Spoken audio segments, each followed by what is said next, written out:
बिस्मिल्लाहिर्रहमानिर्रहीम। Programme focus में आपको खुशामदीद कहते हैं। बिजनेस अपडेट्स में सबसे पहले बात करेंगे पाकिस्तान स्टॉक एक्सचेंज की। आज प्रॉफिट टेकिंग का सिलसिला देखा गया, जिसकी वजह से हंड्रेड इंडेक्स आज 57,000 पॉइंट्स की नफसाती हद पे बंद हुआ। 14 पॉइंट्स का इसमें इजाफा देखा गया। करेक्शन देखने में आई थी ट्रेडिंग के दौरान, थोड़ी सी प्रॉफिट टेकिंग देखने में आई, क्योंकि मार्केट इस वक्त ऑल टाइम हाई थी। और जब आज कारोबारी हफ्ते का पहला दिन में ट्रेडिंग का अमल शुरू हुआ तो ऑब्वियसली हमने प्रॉफिट टेकिंग देखी, जिसकी वजह से शेयर्स की फरोख्त का तनासुब में इजाफा हुआ और उसी की वजह से हमने इंडेक्स गिरते गिरते 57,000 पॉइंट्स की नफसाती हद पे बंद हुआ। 14 पॉइंट्स का इसमें इजाफा देखा गया। ओवरऑल 374 कंपनीज में कारोबार हुआ। 199 कंपनीज के शेयर्स में हमने इजाफा देखा। 161 कंपनीज के शेयर्स में हमने कमी देखी। ओवरऑल 700 मिलियन का वॉल्यूम रिकॉर्ड किया गया। ऑयल एंड गैस सेक्टर के शेयर्स में हमने खरीदो फरोख्त देखी। इसके अलावा दीगर स्टॉक्स में ब्रोकर्स ने शेयर्स बेचने को तरजीह दी, क्योंकि obviously market all time high थी और आज इसी की वजह से प्रॉफिट टेकिंग हुई और स्लाइटली इंप्रूवमेंट के साथ हंड्रेड इंडेक्स की क्लोजिंग हुई। इसके अलावा प्रोग्राम में हम बात करेंगे करेंसी मार्केट में डॉलर की पोजीशन की। तो डॉलर 3 सेशंस में इंटरबैंक मार्केट में 2 रुपये 17 पैसे सस्ता हुआ है। मुसलसल 3 सेशंस में हम देख रहे हैं कि इंटरबैंक मार्केट में डॉलर की कीमत में कमी का सिलसिला जारी है और इंटरबैंक मार्केट में डॉलर आज 286 रुपये 50 पैसे से गिरकर 285 रुपये 97 पैसे की सतह में बंद हुआ। 53 पैसे की इसमें कमी देखी गई। ओपन मार्केट में डॉलर की कीमत में भी कमी देखने में आई। 75 पैसे की कमी रिकॉर्ड की गई। ओपन मार्केट में डॉलर 288 रुपये 25 पैसे से गिरकर 287 रुपये 50 पैसे का हो गया है। प्रोग्राम में हम डॉलर के ऊपर तफसीली बात करेंगे कि डॉलर की कीमत में कमी क्यों हो रही है, क्या मामले है। IMF का जो कामयाब एक यहाँ पे दौरा हुआ है, उसका एक पॉजिटिव इम्पैक्ट क्या लिक्विडिटी क्रंच को तोड़ने में मौमिन किरदार अदा करेगा। इंपोर्ट बिल की अदायगियाँ हमारे सर पर हैं, बैरूनी कर्जों की अदायगियाँ हमारे सर पर हैं। आइंदा आने वाले दिनों में हम अपने इस डॉलर के क्रंच को कैसे कंट्रोल करेंगे, इस हवाले से हम गुफ्तगू करेंगे प्रोग्राम में तफसीली। इसके अलावा निगरान हुकूमत ने एक अहम फैसला किया है और पहली बार हम देख रहे हैं कि सनती पॉलिसी लाने का एक मंसूबा बनाया है। सनती पॉलिसी लाने के लिए मुशावरती कौंसल तश्कील दे दी गई है और मुशावरती कौंसल में 19 लोगों को शामिल किया गया है और इसका मुशावरती कौंसल का जो चेयरमैन है वो निगरा वफाकी वजीर सनअत व पैदावार गौहर इजाज़ को मुकर्रर कर दिया गया है और एडवाइजरी कौंसल में मुख्तलिफ शोबाजात के जो बिजनेसमैन हैं उनको शामिल किया गया है और आम इंतखाबात से कबल बाकायदा तौर पर इस पॉलिसी को स्क्रीन पर ले आएंगे और ये बड़ी खुशाइन पॉलिसी, इससे सनअतकारों को यकीनन सुकून मिला होगा। इस हवाले से हम प्रोग्राम में तफसीली गुफ्तगू करेंगे कि सनअतकारों का इस हवाले से क्या कहना है, सनअतों को क्या क्या चैलेंजेस इस वक्त दरपेश हैं। विंटर सीजन सर पर है, एनर्जी क्राइसिस भी है, एक्सपोर्ट ऑर्डर्स को हमने अचीव करना है, एक्सपोर्ट टारगेट क्या हम इस साल के अख्ताम तक अचीव कर पाएंगे या नहीं कर पाएंगे। इन तमाम पॉइंट्स को हम तफसीली डिस्कस करेंगे। इसके अलावा आज एक बड़ी खुशखबरी PPL ने सुना दी है। पाकिस्तान पेट्रोलियम लिमिटेड ने बजरिया खत पाकिस्तान स्टॉक एक्सचेंज को ये आगाह किया है कि तेल और गैस के नए ज़खायर दरियाफ्त हुए हैं और इस हवाले से PPL ने ख़त लिख दिया है PSX को और सूबा सिंध के डिस्ट्रिक्ट सजावल शाह बंदर फील्ड के अंदर तेल और गैस के नए ज़खायर दरियाफ्त हुए हैं।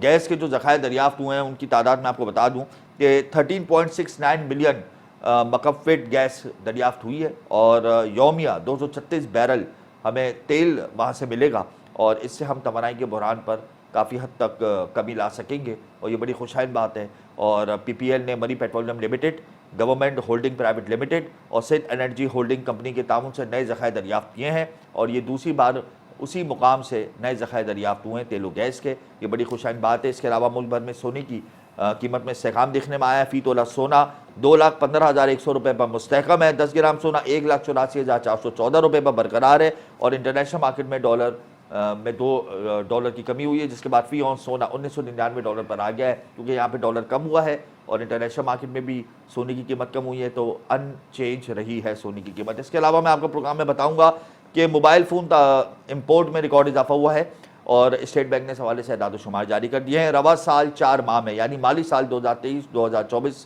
के शुरू के 4 माह में पाकिस्तानियों ने तकरीबन $50 करोड़ मालियत के मोबाइल फ़ोन्स इम्पोर्ट कर लिए हैं। गुज़िश्ता साल के पहले 4 माह के दौरान अगर मैं बात करूं तो 108% इजाफा हुआ है, यानी गुज़िश्ता साल के 4 माह में और रवा माली साल के 4 माह का अगर मैं कंपैरिजन निकालूं तो मोबाइल फ़ोन की इंपोर्ट में 108% का इजाफा हुआ है। और पाकिस्तानी रुपए में अगर मैं बात करूं कि कितने हमने मोबाइल फ़ोन इंपोर्ट कर लिए तो 135 अरब रुपए 47 करोड़ रुपए के हमने मोबाइल फ़ोन इंपोर्ट किए और अगर इसी को मैं डॉलर्स में बात करूँ तो तकरीबन 48 करोड़ डॉलर मालियत के मोबाइल फ़ोन हमने इंपोर्ट किए हैं। अगर हम अपनी लोकलाइजेशन को इम्प्रूव कर लेते हैं और यहीं पर ही मैन्युफैक्चरिंग करते हैं तो इम्पोर्ट बिल पर दबाव नहीं आएगा। हम मोबाइल फ़ोन यहीं पर ही मैन्युफैक्चर करेंगे अपनी ज़रूरत को पूरा करेंगे और मुस्तक़बिल में हम इसको एक्सपोर्ट भी करेंगे।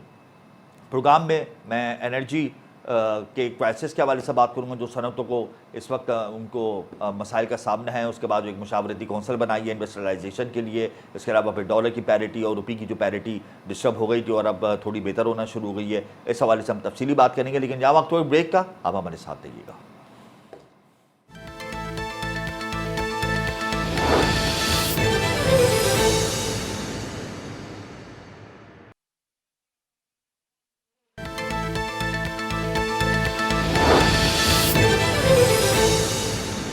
Welcome back. डॉलर की कीमत में मुसलसल कमी का सिलसिला जारी है। करेंसी मार्केट में डॉलर का जोर टूटने लगा, रुपी एप्रिशिएट होने लगा एज कम्पेयर टू डॉलर। इसी हवाले से इस वक्त हमें प्रोग्राम में ज्वाइन कर चुके हैं Zafar Paracha, general secretary exchange companies association of Pakistan. बहुत शुक्रिया जफर साहब। डॉलर की कीमत में हम देख रहे हैं कि कमी वाक़ई होना शुरू हो गई है, बड़ी खुशाइन बात है।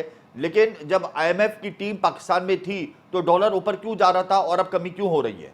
देखिए जनाब, बात यह है कि जब भी पाकिस्तान के हालात ठीक होना शुरू होते हैं, चाहे माशी हालात हो या आपके सियासी हालात हो या अमन अमान के जी, तो एंटी स्टेट एलिमेंट्स जो इनसाइड पाकिस्तान और आउटसाइड पाकिस्तान वो लोग एक्टिवेट हो जाते हैं।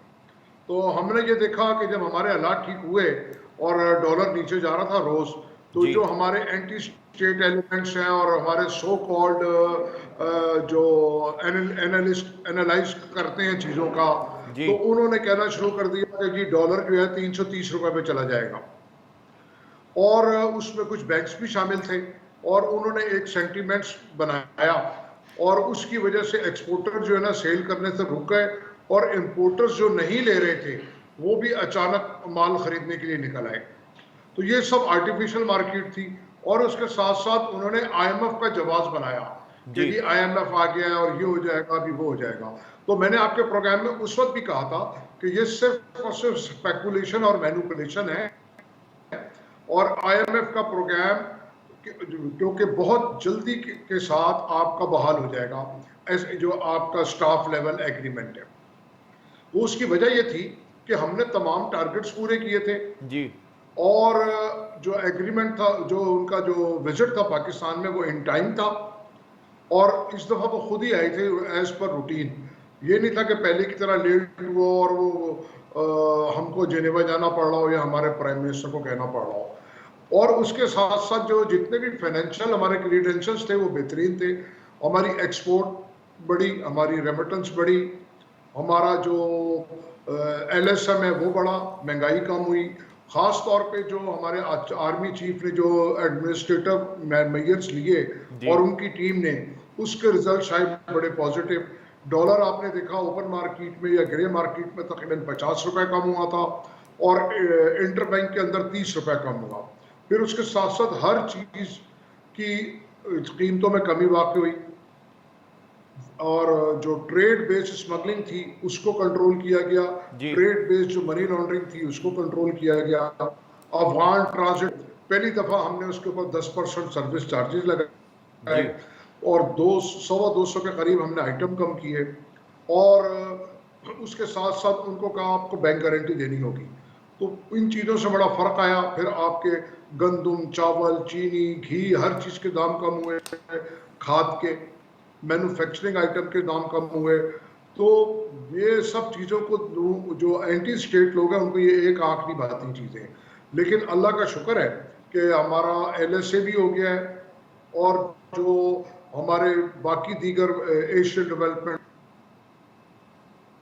और जो हमारे जो सैलाब की वजह से जो हमको मिलने थे पैसे, वो अब दोबारा वो सब बहाल होने की बातें हो रही हैं। लेकिन जफर साहब मुझे यहाँ एक बात ऐड ऑन करनी है कि जब IMF की टीम यहाँ पर थी और इंटरबैंक मार्केट में डॉलर मुसलसल बढ़ रहा था, तो आपका कहना यह है कि ये बैंकों की मैनिपुलेशन है जिसकी वजह से डॉलर बढ़ रहा था इंटरबैंक में? जी बिल्कुल, बैंकों की मैनिपुलेशन थी जनाब। और उस बात को मैंने मुख्तलिफ फोरम्स पे उठाया, IMF के सामने उठाया। तो जब उनके ऊपर हम पेनल्टी नहीं लगा सके फॉरेन प्रेशर की वजह से, जिसमें सऊदी गवर्नमेंट का भी शहजादे का फोन आया, UAE वाले का भी फोन आया, क्योंकि आपके दो बैंक शहजाद का फोन आ गया कि आप बैंकों पे जुर्माना आयद ना करें। ये आप बड़ी खबर दे रहे हैं। जी बिल्कुल मैं दे रहा हूँ, बिल्कुल ठीक है।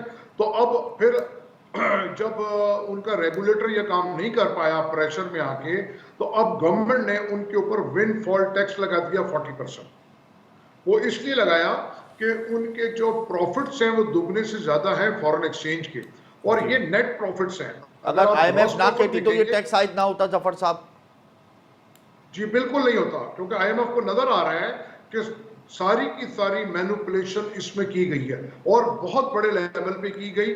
और मैं इसको कहता हूं बैंकों की तरफ से ये फाइनेंशियल टेररिज्म था, फाइनेंशियल टेररिज्म था, ठीक है, माशी दहशतगर्दी थी।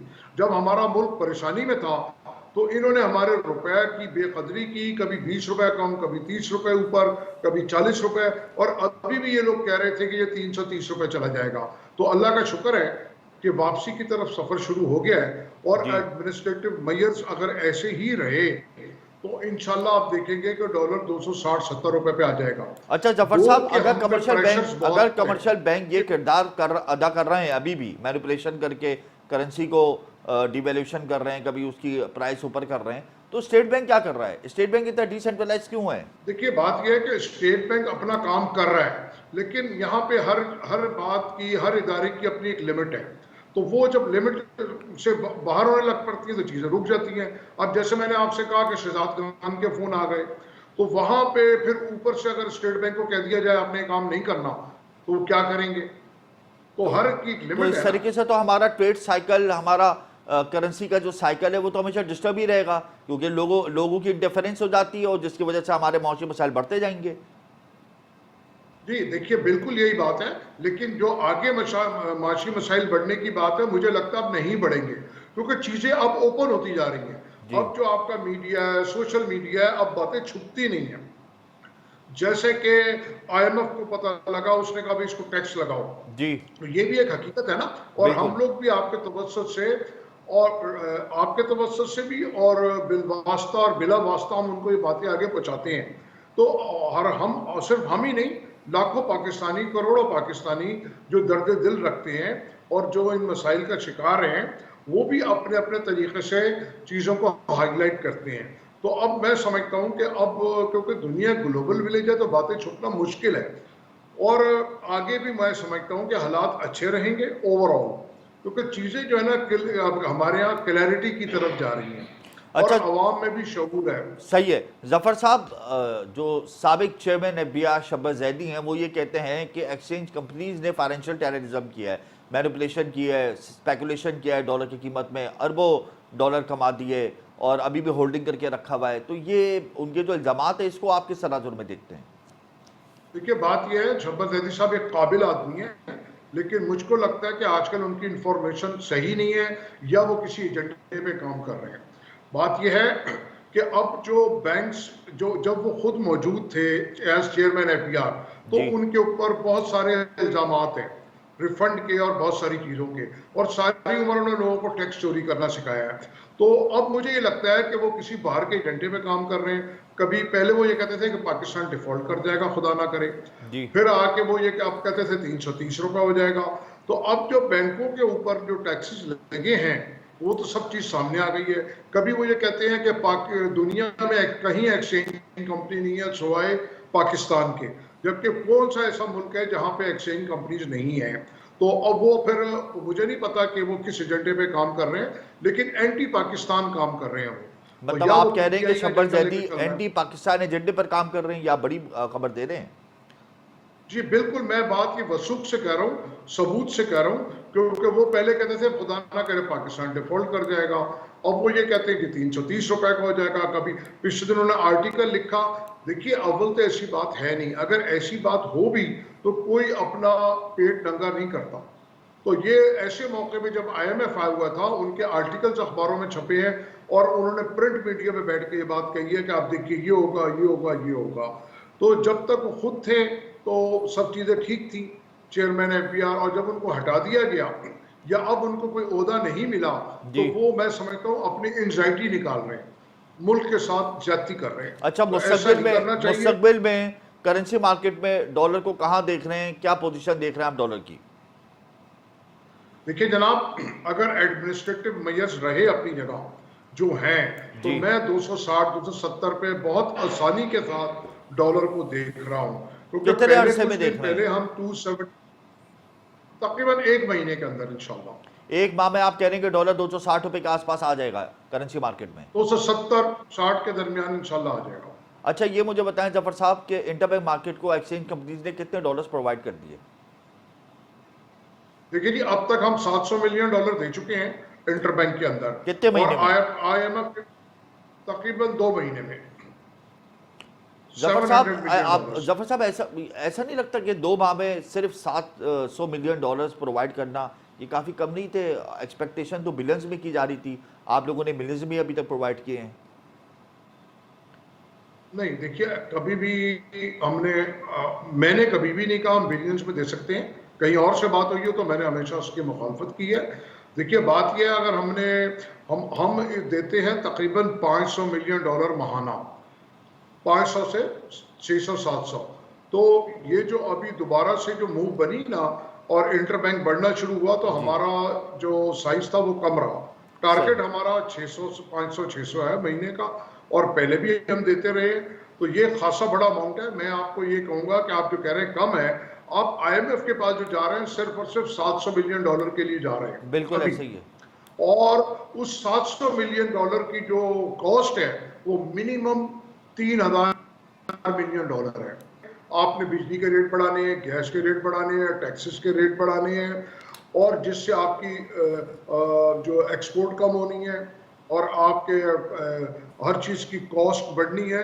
तो मैं इसलिए कह रहा हूँ, वो 700 को आप 3 पे मल्टीप्लाई कर दें, 4 पे, तो इतना आपकी कॉस्ट है। मगर अगर आईएमएफ यही की आप वजह से हमें इंसेंटिव दीगर एक्सचेंज, आलमी मालियाती इदारे रकम दे देंगे, कर्ज दे देंगे, एक इंटरनेशनल मूव बन जाएगी हमारे लिए, ये फवायद हासिल होंगे हमें। बिल्कुल यही बात है, हम फाइनेंशियल एवेन्यू में दाखिल हो जाएंगे। ये गेटवे है IMF। बिल्कुल। एक्चुअली IMF के 700 मिलियन इतने अहमियत नहीं रखते जी जितना IMF का प्रोग्राम हमको पास करने का अहमियत रखता है। यानी कि बिल्कुल। एक ये बेंचमार्क है, फिर इसको देखते हुए हमारी रेटिंग ठीक हो जाती है, और उसके बाद दूसरे लोग भी हमको लोन दे देते हैं कि भाई ये इन्होंने इम्तहान पास कर लिया है, तो इसलिए ये एक काबिलियत रखते हैं, अहलियत रखते हैं, हम इनको मजीद लोन दे दें। अच्छा, इस साल यानी साल 2023 के ख़त्म तक आपका टारगेट क्या है कि आप इंटरबैंक मार्केट को कितना डॉलर प्रोवाइड कर देंगे? देखिए जनाब, हमारा टारगेट ये है 500 से 600 मिलियन पहले हम देते थे। ये स्मगलिंग और आपका Afghan trade, Iran trade, Afghan जो इमिग्रेशन पॉलिसी जो अब हमने चेंज कर दी है, अल्लाह करे इसके ऊपर हम कायम रहें, जी तो ये 800 मिलियन से 900 मिलियन डॉलर महाना पे हम इजीली जा सकते हैं।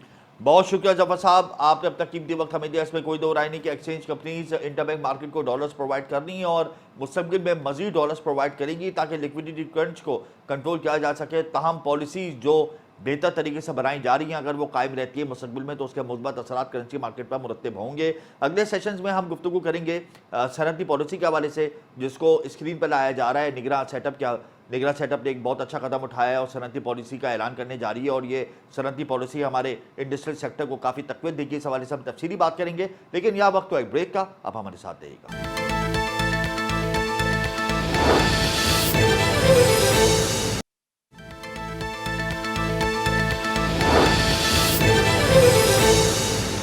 Welcome back. निगरान हुकूमत ने बड़ा एक अहम फैसला किया है और पाकिस्तान की तारीख में पहली दफ़ा सनती पॉलिसी लाने का मंसूबा तैयार कर लिया है, और इस पॉलिसी को कामयाब बनाने के लिए एक सनती मुशावरती कौंसल कायम कर दी गई है और उसमें मुख्तलिफ बिजनेस कम्युनिटी को इन किया है, ताकि इस कौंसल का ये काम होगा कि वो इस पॉलिसी के ऊपर अमल पैरा हो, इस पॉलिसी का एक फ्रेमवर्क बनाए और इस पॉलिसी के ऊपर अमल दरामद करने में अपना एक किरदार अदा करे। बड़ी खुशहाल बात है, इससे पहले हमने ऐसी पॉलिसी कभी नहीं देखी। एक्सपोर्ट पॉलिसी ज़रूर आई थी 2008 में, लेकिन उसके बाद कोई इंप्रेसिव एक्सपोर्ट पॉलिसी नहीं आई। गुज़िश्ता हुकूमत ने एक एक्सपोर्ट काउंसिल ज़रूर कायम की थी। जब बजट का ऐलान किया था, वो कहाँ है, किधर है, हमें नहीं नज़र आती। इस वजह से एक्सपोर्टर, इंपोर्टर, इंडस्ट्रियलिस्ट इंतहाई परेशान है, एलर्जी क्राइसिस सर पर है। इन्हीं तमाम पॉइंट्स को हम तफसीली तौर पर डिस्कस करेंगे इस वक्त, और हमें प्रोग्राम में ज्वाइन कर चुके हैं साबिक सदर Karachi chamber of commerce Mohammad Yunus Bashir. बहुत शुक्रिया यूनुस साहब। पहली सनती पॉलिसी लाने का मंसूबा तैयार किया है निगरान हुकूमत ने। देखें, ये स्टेप तो बहुत शानदार है। ये काम इलेक्टेड गवर्नमेंट्स का होता है, लेकिन निगरान हुकूमत भी अगर ये काम कर रही है तो काबिल सताइश ये कदम है, इसमें कोई दो राय नहीं कि ये काम इनका नहीं है, इनका डोमेन नहीं है, मगर फिर भी वो ये काम कर रही है और पाकिस्तान की तारीख में पहली दफ़ा ये पॉलिसी आ रही है, तो उस पर आप क्या कहेंगे? देखिए, तो सबसे पहले आपका बहुत शुक्रिया कि आपने मुझे मदद किया। बात यह है कि ये स्टेप जो लिया गया है ये बहुत अच्छा है जी। इसमें नो डाउट जो उनकी जो सोच है वो सब कुछ है। बट मैं आपको एक बात बताऊं कि मैं अगर एक इंडस्ट्रियलिस्ट हूँ और मुझे आपने ले लिया है और इस तरह से 10 और इंडस्ट्रीज को ले लिया इंडिविजुअली, तो उस काउंसिल का कोई फायदा नहीं है। आपको लेना उसमें चाहिए कि चेंबर्स, फेडरेशन, एसोसिएशन के वो लोग, वो सुदूर जिनको पूरे स्टेट के बारे में पता है, पूरे शहर के बारे में पता है। अगर कराची चेंबर का प्रेसिडेंट है तो उसको पूरी कराची के बारे के कारोबार के मसाइल क्या है उसको पता है। अब लाहौर का लेते हैं, इस्लामाबाद से, सब कौन शहरों को पता है। अब इंडिविजुअल लेवल पे लेंगे तो वो चीजें जो है ना, वो जो आना चाहिए, वो हमेशा से ऐसा प्रॉब्लम रहा है। इससे पहले मगर इस काउंसिल के चेयरमैन गौहर इजाज हैं, वफाकी वजीर तिजारत, जिनका ताल्लुक एप्टेमा से रह चुका है, सरपरस्त से आला रह चुके हैं। गौहर इजाज साहब बहुत ज्यादा मैं इनको सुनता हूँ, बड़ी जो है ना, मुझे सुन के इनको बड़ी खुशी महसूस होती है। और जिस तरीके से वो मेहनत कर रहे हैं, वो जो काम कर रहे हैं, वो हमेशा से वो करते रहे, बिल्कुल ट्रू। बट बात तो सारे अकेले डिसाइड नहीं करना ना, ये भी रिपोर्ट लेंगे सबसे कि क्या करना है क्या नहीं करना। तो मेरा जो था ना वो ये था कि ये काम जो काउंसिल में जो है ना, ऐसे लोगों को लेना चाहिए जिनको इस मामले का पूरा पता हो। अच्छा, ये बताएं कि ये पहली दफ़ा जो एक सरहदी पॉलिसी लाने के लिए कदम उठाया है निगरान हुकूमत ने, तो आप समझते हैं कि आम इंतखाबात भी सर पर हैं, तो जो इलेक्टेड गवर्नमेंट होगी वो इस पॉलिसी को आगे बढ़ाएगी और ये पॉलिसी कामयाब हो पाएगी या नहीं हो पाएगी? देखिए, इसमें बताऊं, मैं थोड़ा सा पीछे आप चलता हूं। मैं इस पर के ऊपर बड़े मसाइल मसली चीज़ है। अभी जो गैस के टैरिफ की बात है, मैं सिर्फ आपको इतना बताऊं जी कि जो शहबाज शरीफ साहब की गवर्नमेंट थी, शहबाज शरीफ साहब ने इस बड़े कोशिश की थी गैस के लिए। और गैस का जो है ना वो ये था कि ओगरा जो है ना वो एक समरी पेश करता है गवर्नमेंट को जी, जिससे रेट का होता है। अब वो और जो 30 दिन देते हैं, 90 दिन के अंदर अगर वो समरी गवर्नमेंट अप्रूव नहीं करती या रिएक्ट नहीं करेगी तो ये खुद ब खुद इम्प्लीमेंट हो जाता है। वो समरी इन्होंने छोड़ दी ऐसे ही, और ना उस पर अमल हुआ ना कुछ हुआ। ठीक है जी, बात थी 1370 रुपये की। इसके बाद अगस्त के महीने में हमारी मीटिंग होती है ऐसे GC से और मिनिस्टर से, और कहते हैं कि जी गैस कम है तो आपको कराची में भी जो RLNG जो है ना वो डाले। सही। रेट पहला हमारा 819 रुपये था, उसको 1100 रुपये कर दिया गया था। 1100 बाद जब RLNG जाए तो 1800 रुपये हुआ, और उन्होंने कहा ये 2 महीने के लिए। हमने कहा ठीक है, आज ये तीसरा महीना पिछला अक्टूबर का हमने 1800 के साथ बढ़ा दिया। इसके बाद जो बात हो रही थी कि कैप्टिव पावर जो है ना उसके टैरिफ बढ़ाने की बात थी। इंडस्ट्रियल जो बॉयलर जिस पे चलते हैं उसकी कोई बात नहीं थी, कोई इसके रेट होने की कोई बात नहीं थी। वन से मॉर्निंग उठे तो पता लगा कि जी गैस का मसला है और गैस का ये रेट हो रहा है। अब इन्होंने वर्किंग कर ली, एक ओग्रन जो इनको समरी भेजी, उस पर किया इन्होंने अनाउंस किया कि 2050 रुपये और 2200 रुपये और 2600 रुपये इस तरह। इसके बाद उन्होंने कहा कि नहीं जी ये सही नहीं, इसको दोबारा ICC ने कहा इसको दोबारा जो है वो कैबिनेट ने कहा दोबारा ICC में पेश किया जाए। अब वो 2-4 घंटे बाद ही फिर ओगरा की समरी आ जाती है। अब एक अंदाजा लगा क्या है, और रेट कम करने के बजाय रेट को अब बढ़ा दिया जाता है। ये तो IMF का मुतालबा है ना कि सर्कुलर डेट को कम करने के लिए गैस को बढ़ाना होगा, ये मजबूरी है हमारी। मेरी बात सुने, मैं आपको बताऊं, IMF के मुतालबात मेनली 2 थे। ये IMF के मुतालबात में इतना बड़ा ये इशू नहीं था इशू इतना बड़ा नहीं था। जो मेन मुतालबात थे वो सियासी वजूहात की बुना पर उनको एक साइड पर कर दिया गया। आप सब जानते हैं, आप लोगों ने हमें बताया, TV मीडिया ने, और ये गैस का मामला उठाया गया। अब मैं आपको बताऊं, मजे की बात ये कि 2100 रुपये आपने की है गैस इंडस्ट्रियल के लिए और 2400 रुपये आपने दी कैप्टिव के लिए। अब आप उसमें भी रेट उसमें भी देने के लिए तैयार नहीं, उसमें कहते हैं जिस RLNG आपको लेनी पड़ेगी, और क्या कहते हैं हफ्ते में 5 दिन हम आपको गैस देंगे। मैं आपको एक बात बताऊँ, एक बात मैं बड़े बड़े दर्दमंद आना उसमें, और मैं ऑनेस्टली मैं अपने आप को छोड़ दे मैं इस मुल्क की जो आवाम है, जो गरीब लोग, उनकी बात करता रहा हूँ। आज तो ये लोग जो है ना, ये महंगाई के लिए रो रहे हैं ना, आज से महंगाई के लिए रो रहे हैं। दुकान पे जाते हैं तो आधा सामान ले सकते, आधा नहीं ले सकते। ये जो कदम जो गैस का जो उठा है और जो आगे आना और करने वाला है, ये इससे मैं आपको बताऊँ, ये इतनी बेरोजगारी होनी है, इतनी बेरोजगारी होनी है, अल्लाह माफ़ करे, मैं मेरे मुंह में खास, बट मैं अपना देखता हूँ। मैंने आज सुबह बैठ के भी मैंने अपनी वर्किंग की है, मैं आपको एक बात बता दूं कि मैं कुछ भी कर लूं, मैं अपनी फैक्ट्री नहीं चला सकता। और ये एक बात और भी बता दूं, ये तो अभी सारा सब कुछ जबानी आ रहा है, अमल गैस के रेट बढ़ चुके हैं, बिल जब आएंगे ना, जब बिल अगले महीने की 7, 8, 10 तारीख तक बिल आएंगे ना, जी। वो तो आप देखिएगा कि जो इंडस्ट्रियलिस्ट जिसकी जो है ना वो क्या हाल होता है और क्या होता है वो आप और हम सोच। मगर यूनुस साहब जनवरी चीज़ में तो जो है ना, मजीद गैस और बिजली के नरखों में इजाफा होगा, ये तो कह दिया है, इशारा दे दिया निगरान अब हुकूमत ने। IMF डिमांड जनवरी का भी कर लिया, उसको भी एक तरफ छोड़ दे। मैं आपको एक बात बताऊं कि देखिए जी, बात ये है कि ये जो मैं जो समझ रहा हूँ, जो टू बी ऑनेस्ट, जी। इसमें बात ये है कि जो इतना ज्यादा ओवर रेट किया गया है और जी। इंडस्ट्रियल गैस की कोई बात नहीं थी, उसको बढ़ा दिया गया, तो छोटी इंडस्ट्री वाले जितने ना, ये सारे आउट हो जाएंगे, सारी इंडस्ट्री बंद हो जाएगी, और वो भी उसमें भी बेरोजगार जो होंगे वो मिलियंस में लोग होंगे। मतलब आप ये आपको कह रहे नहीं हैं कि जब तक गैस बहरान और गैस की कीमतों के हवाले से कोई इंप्रेसिव स्टेप नहीं उठेगा, सनती पॉलिसी आए, कामयाब हो या ना हो, इससे कोई फर्क नहीं पड़ता। नहीं, मेरी और पूरी बात इसमें इशू क्या है, इसमें अब क्या है, जब ये बंद होगी ना जी। तो क्या होगा कि जो बड़े लोग हैं, बड़े संस्कार जो है, बड़ी इंडस्ट्री जो है ना, जी। उनको बेनिफिट ये होगा कि ये कंपटीशन इनका तक कम हो जाएगा, और फिर जब इंडस्ट्री छोड़ी बंद होगी तो गैस का कंजम्पशन कम होगा, तो RLNG इंपोर्ट करते हैं वो बात कम हो जाएगी, या खत्म, इंपोर्ट नहीं करनी पड़ेगी, तो इनको फिर सस्ती गैस मिलेगी।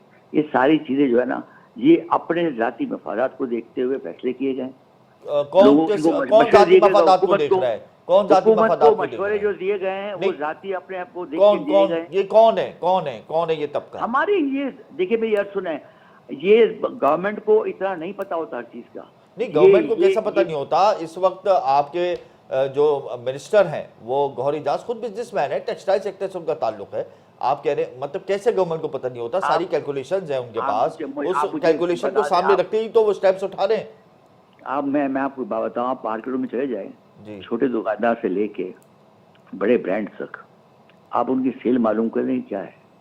नहीं, वो तो आपकी बात दुरुस्त है कि ट्रेड साइकिल हमारा डैमेज हुआ है, लेकिन मैं इस वक्त ये बात कर रहा हूँ कि आप ये कह रहे हैं कि सनती पॉलिसी उस वक्त तक कामयाब नहीं हो सकेगी जब तक हम गैस प्राइसेस को कम नहीं करेंगे और गैस जो टैरिफ है उसके अंदर हम कमी नहीं ला सकेंगे। ये बात दुरुस्त है? आप मेरी बात सुने कि आप मेरी ये तो मालूम करें कि मेरी ये जो कॉस्ट बढ़ जाएगी तो मेरे मार्केट में इतनी जान है कि मेरे से कोई आज माल लेगा। जाहिर सी बात है, हमारे एक्सपोर्ट टारगेट जो हैं वो डिस्टर्ब हो जाएंगे, हमारी टेक्सटाइल के जो टारगेट हैं वो डिस्टर्ब हो जाएंगे। बताएं कि ये गैस 1100 और 1300 कम बढ़ा दी है, गैस की कॉस्ट डबल ज्यादा हो गई है।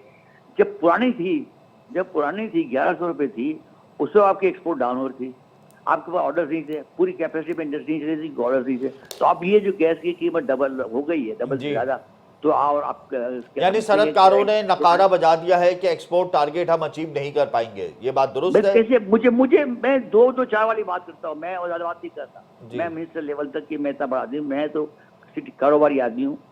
मैंने भी साइट का एसोसिएशन का चेयरमैन भी रहा हूँ, मैं राउंड का वाइस चेयरमैन भी रहा हूँ, मैं इसका चेंबर ऑफ कॉमर्स का वाइस प्रेसिडेंट भी रहा हूँ, प्रेसिडेंट भी रहा हूँ जी। मुझे जो बैठ के और जो हम बैठ के बात कर रहे हैं, मैं आपको एक बात सिर्फ ये बता दूं, और मैं अपनी बात, और मैं ये ईमानदारी से दिल से कह रहा हूँ कि ये बात की, ये जो किया गया ना, ये कुड़ारा वड़ा नहीं है, ये तो पता नहीं क्या किया गया जो गैस का, क्योंकि मेरी समझ में, आम इंडस्ट्रीज की समझ में, बड़े इंडस्ट्रीज की समझ में, किसी के भी नहीं आ रहा।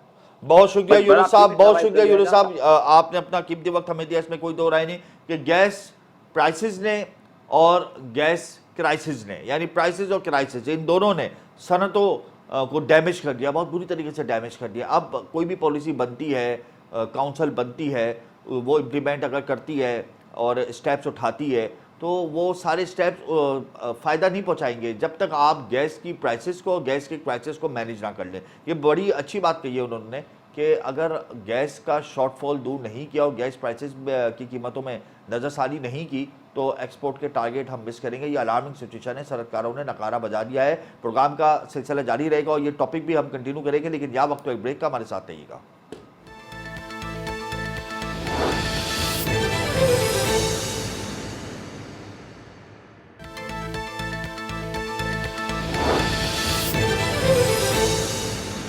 Welcome back programme. इस वक्त हमें ज्वाइन कर चुके हैं Javed Balwani, patron in chief Pakistan hosiery manufacturers association of Pakistan. बहुत शुक्रिया जावेद साहब। निगरान हुकूमत ने एक अहम कदम उठाया है और पहली पाकिस्तान में सरहदी पॉलिसी लाने का एक मंसूबा तैयार किया और इस हवाले से एक मुशावरती कौंसल भी तरतीब दे दी है। और इस मुशावरती कौंसल का जो चेयरमैन है वो इजाज़ गौहर हैं, जो वफाकी वजीर तिजारत हैं इस वक्त निगरान सेटअप में। तो ये बड़ी खुशहाल बात है। किस तनाजुर में देखते हैं आप इस कदम को? बिस्मिल्लाहिर्रहमानिर्रहीम। देखिए, ये नोटिफिकेशन जो फेडरल गवर्नमेंट ने इंडस्ट्रीज एंड प्रोडक्शन डिवीजन ने जो निकाला है जी, इससे मैं समझता हूँ कोई फायदा नहीं होगा। अच्छा, क्योंकि इसके अंदर जो लोग हैं वो उनके मनपसंद लोग और जो उनकी हाँ में हाँ करने वाले लोग या वो लोग हैं जो खुद बहुत बड़ी सब्सिडी लेते हैं गवर्नमेंट से और वो लोग हैं जो अपनी इंडस्ट्री चलाते हैं। इसमें एक भी कोई एसोसिएशन या कोई चैम्बर का प्रेसिडेंट नजर नहीं आता, जो कि वो इलेक्टेड लोग होते हैं और वो इलेक्टेड लोग किसी भी एसोसिएशन या किसी भी चैम्बर के हों, वो उस पूरी एसोसिएशन या पूरे चैम्बर के जो मेंबर्स हैं उनके मसले सारा दिन सुनते हैं और वो गवर्नमेंट को हाईलाइट करते हैं। उसमें छोटी इंडस्ट्री, दरमियानी इंडस्ट्री, बड़ी साइज की इंडस्ट्री, सबके मसले होते हैं जी। अब ये सब बड़ी बड़ी इंडस्ट्री के लोगों को आपने इसमें कमेटी में डाल दिया। अब मुझे बताएं, उनको तो अपना मसला मालूम है सिर्फ, उनको छोटी इंडस्ट्री या दरमियानी इंडस्ट्री का क्या मसला? मगर जो चेयरमैन है इस मुशावरती काउंसिल के, वो तो आप ही के सेक्टर से मुंसलिक है ना, टेक्सटाइल सेक्टर से। एप्टमा के पेट्रोल इन चीफ रह चुके हैं Ijaz Gohar. Patron in chief देखो यूं नहीं होता। मैं अपनी फैक्ट्री का अगर एक्टिव डायरेक्टर या एक्टिव सीईओ या एक्टिव चेयरमैन नहीं हो तो मुझे भी इतनी नॉलेज नहीं हो। यानी आप कह रहे हैं कि वफाकी वजीर को इतनी नॉलेज नहीं है? वफाकी वजीर गौहर इजाज को इतनी नॉलेज नहीं है टेक्सटाइल सेक्टर के हवाले से? वो एक्टिव नहीं है ना, वो इस वक्त एक्सपोर्ट नहीं कर रहे, वो इस वक्त खुद पर्सनली फैक्ट्री नहीं चला रहे, वो पर्सनली एसोसिएशन के अंदर खुद चेयर नहीं। मगर वो आप लोगों से राब्ते में तो है ना, आप लोग फिगर्स तो देते होंगे ना उनको। देखिए, मैं आपको एक बात बताऊं, वो सिर्फ अपने जिनसे इनके ताल्लुक दिन रात के होंगे या जिनसे इनका डेली वास्ता पड़ रहा है उनसे रास्ते में। अच्छा, मैं ये कह रहा हूँ कि अगर आप गवर्नमेंट ने, अच्छा मुझे ये बताएं, मिनिस्ट्री ऑफ कॉमर्स ने, डीजीटीओ ने क्यों लाइसेंस दिए हुए? सब बंद कर दें, फेडरेशन और चैम्बर और सारी एसोसिएशन, उनकी जरूरत ही नहीं है फिर। तो इस हवाले से एसोसिएशन और चैम्बर्स ने और आपकी पाकिस्तान हौजरी ने इस हवाले से कोई लेटर्स लिखा, कोई राब्ता किया हुकूमत से कि आप हमारे नुमाइंदगान को भी शामिल करें इस काउंसिल में? भाई मेरी बात सुनो, अभी ये नोटिफिकेशन 17 तारीख को निकला है, आज 20 तारीख है जी। 17 तारीख को कौन सा दिन था? लेकिन आप मतलब तैयारी तो की होगी ना, मुशावरत तो शुरू कर दी होगी मेरी बात सुनो, हम इतनी अपीलें दे रहे हैं, हमसे कोई मिलने नहीं आता। और कोई 15 एसोसिएशन ने कराची से अपील दी है अखबार के बिजनेस रिपोर्टर और डॉन के फ्रंट पेज पे जी। वो किसी को समझ नहीं आता। गैस के टैरिफ इतने बढ़ा दिए, कभी दुनिया में कोई 100% और 130% के टैरिफ में दुनिया में बढ़ते हैं क्या? भाई आप कौन सी दुनिया में है? इसमें कौन कारोबार कर सकता है? आप मुझे एक बात बताएं, सुबह से लेके शाम तक 4 दफा ब्लड प्रेशर अप डाउन हो, उसको डॉक्टर क्या बोलेगा? आराम करोगे, काम करो। बिल्कुल। पाकिस्तान में आप इधर हर रोज एक्सचेंज रेट सुबह कुछ होते हैं, शाम को कुछ होते हैं। दुनिया की सबसे महंगी गैस पाकिस्तान में, दुनिया की सबसे महंगी बिजली पाकिस्तान में, इसमें कोई दो राय नहीं। अब आइंदा आने वाला फ्यूचर आप क्या देख रहे हैं? महंगा है भाई जी, पानी भी महंगा है, निजाम भी सही नहीं है, इंफ्रास्ट्रक्चर भी सही पानी भी सबसे ज्यादा पाकिस्तान के शहर कराची में चोरी होता है। अच्छा ये बताएं कि मुस्तकबिल क्या देख रहे हैं? क्या आप एक्सपोर्ट टारगेट अचीव कर लेंगे साल के इख्तिताम तक? सवाल ही पैदा नहीं होता। क्या वजूहात हैं? ख्वाब के अंदर आप कर लेंगे, ख्वाब देखें आप, उसमें कर सकते हैं, हकीकत में थोड़ी कर सकते हैं यार। वजूहात क्या है? गैस प्राइसेस या गैस क्राइसिस, एनर्जी प्राइसेस या एनर्जी क्राइसिस, ये वजूहात हैं? मल्टीपल रीजन हैं। देखें, आप मुझे बताएं, एक तो बिजली महंगी, अवेलेबल नहीं है, लोड शेडिंग हो रही है। आपकी गैस महंगी कर दी है, अवेलेबल नहीं है, लोड शेडिंग हो रही है। आप कौन सी दुनिया में है यार? खुद ब खुद कारोबार बढ़ जाएगा। तो इस हवाले से आप लोगों ने कोई मुशावरत की है हुकूमत से? कुछ आप लोग स्टेप्स उठाने जा रहे हैं? कोई प्रेस कॉन्फ्रेंस करने जा रहे हैं? इस मुल्क से देखो, यूथ फ्लाइट ऑफ यूथ हो रहा है इस मुल्क से। बिल्कुल। कितना बच्चा जा रहा है, आप लोग मीडिया के लोग बता रहे हैं। बिल्कुल ऐसा ही है, ब्रेन ड्रेन का सिलसिला जारी है। तो इसमें भाई कोई दो राय जब नहीं। मेरी बात सुनो, जब यहाँ जॉब्स नहीं मिलती, जॉब्स क्यों नहीं मिलती? जब इंडस्ट्री नहीं लगती। सबसे ज्यादा एम्प्लॉयमेंट कौन देता है? इंडस्ट्री देती है। मतलब आप ये कह रहे हैं कि हम जीडीपी का टारगेट अचीव नहीं कर पाएंगे, हम लोग एक्सपोर्ट का टारगेट अचीव नहीं कर पाएंगे, टेक्सटाइल को इंक्रीज नहीं कर पाएंगे, लार्ज मैन्युफैक्चरिंग स्केल के नंबर्स मुस्तकबिल में इंप्रूव नहीं होंगे। मतलब जब ये सब कुछ होगा ही नहीं तो फिर ये सनती पॉलिसी लाने का कोई फायदा नहीं है। आपका कहने का मकसद यही कोई है? फायदा नहीं है। देखिए, आप मुझे बताएं, एग्जिस्टिंग बड़ी बड़ी जो इंडस्ट्री है जिनका गैस जिसके अंदर यूज होती है, और जी। एक्सपोर्ट इंडस्ट्रीज या जनरल इंडस्ट्रीज, वो कितनी बंद हो रही है। आप ये तो देखो, जो सालों में इस मुल्क में इंडस्ट्री लगी है। मैं एक इंडस्ट्री को जानता हूँ जो 40 साल 45 साल से चल रही है। अभी वो मुझे बहुत बड़ी इंडस्ट्री है, वो मुझे बोल रहे हैं कि जावेद भाई, हम नुकसान बर्दाश्त नहीं कर पा रहे, अब हमें बंद करनी पड़ेगी। जनवरी में मजीद गैस और बिजली महंगी होगी, निगरान हुकूमत ने इशारा दे दिया आईएमएफ के कहने पे, फिर क्या होगा? भाई ये तो आईएमएफ ने, देखो मैं आपको बताऊं, आईएमएफ नहीं कहता कि आप गैस महंगी करो, आप नहीं कहता बिजली महंगी करो। सही। आईएमएफ बोलता है कि हमको ये टारगेट अचीव करके दो। अब यहाँ जो बैठे हुए हैं लोग, जी। वो फिगर्स इधर के उधर करते हैं, इधर इतना सर्कुलर डेट से, अच्छा ये इधर बढ़ा दो, यहाँ से हो जाएगा। अरे भाई, हो क्यों रहा है? वो प्रॉब्लम क्यों है? उस प्रॉब्लम को सही करो ना। आप मुझे बताएं, डोमेस्टिक के अंदर जो यूएफजी है 40% है। जी। पूछ लो गवर्नमेंट से। जब 40% यूएफजी है तो आप उसको सही कैसे करोगे? आप उसमें बात करो ना। और 40% जितनी यूएफजी है उतनी इंडस्ट्री की डिमांड है। बिल्कुल ऐसा ही है। और आप मुझे बताएं, एक सेक्टर ऐसा है उसको आप गैस सब्सिडाइज प्राइस में देते हो, फर्टिलाइजर? कॉस्ट से भी कम प्राइस में देते हो। फर्टिलाइजर सेक्टर को, सेक्टर की, उस सेक्टर का फिनिश गुड एक्सपोर्ट होता है, फर्टिलाइजर स्मगल होता है। फर्टिलाइजर सेक्टर की बात कर रहे हैं। हाँ, स्मगल होता है वो। सही है। बहुत शुक्रिया जावेद बिलवानी साहब। यहाँ प्रोग्राम का वक्त खत्म होता है, इसमें कोई दो राय नहीं कि इस वक्त सनतकार इंतहाई परेशान है एनर्जी प्राइसेस को लेकर और एनर्जी क्राइसिस को लेकर। इस वक्त जो पॉलिसीज़ बनाने की ज़रूरत है, उन पॉलिसीज़ का जो झुकाव है वो ऐसा होना चाहिए कि इंडस्ट्रियलिस्ट को कम से कम गैप मिले कि वो अपना एक्सपोर्ट ऑर्डर अचीव कर सकें, एक्सपोर्ट टारगेट अचीव कर सकें। लेकिन यहाँ पर कत्ते की गड्डी बजा दी है पाकिस्तान हौजी मैन्युफैक्चर एसोसिएशन के बैटमैन इन चीफ ने कि एक्सपोर्ट टारगेट हम अचीव नहीं कर पाएंगे। जिस तरीके से गैस प्राइसेस बढ़ रही हैं, पाकिस्तान में दुनिया की सबसे महंगी गैस है, सबसे महंगी बिजली है, सबसे महंगा पानी है, और इस हवाले से हुकूमत को कोई ना कोई मरबूत हिकमत अमली उठानी होगी, बनानी होगी। और ये जो सनती पॉलिसी लाने का मंसूबा तैयार किया गया है निगरान हुकूमत की जानिब से, इसमें जो मुशावरती कौंसिल बनाई गई है, इसमें जिन लोगों को रखा गया है वो लोग भी मनपसंद है, ये कहना है जावेद बिलवानी का। और सनतकार इस वक्त इंतहाई परेशान है, इसमें कोई दो राय नहीं कि अगर हम अपना एक्सपोर्ट टारगेट अचीव नहीं करेंगे तो हमारा रेवेन्यू जनरेट नहीं होगा और हमारे मौसमी मसाइल में इजाफा होगा। मुझे और मेरी टीम को इजाजत दीजिए। प्रोग्राम का वक्त यहाँ खत्म होता है, कल फिर हाजिर होंगे। अल्लाह हाफिज़।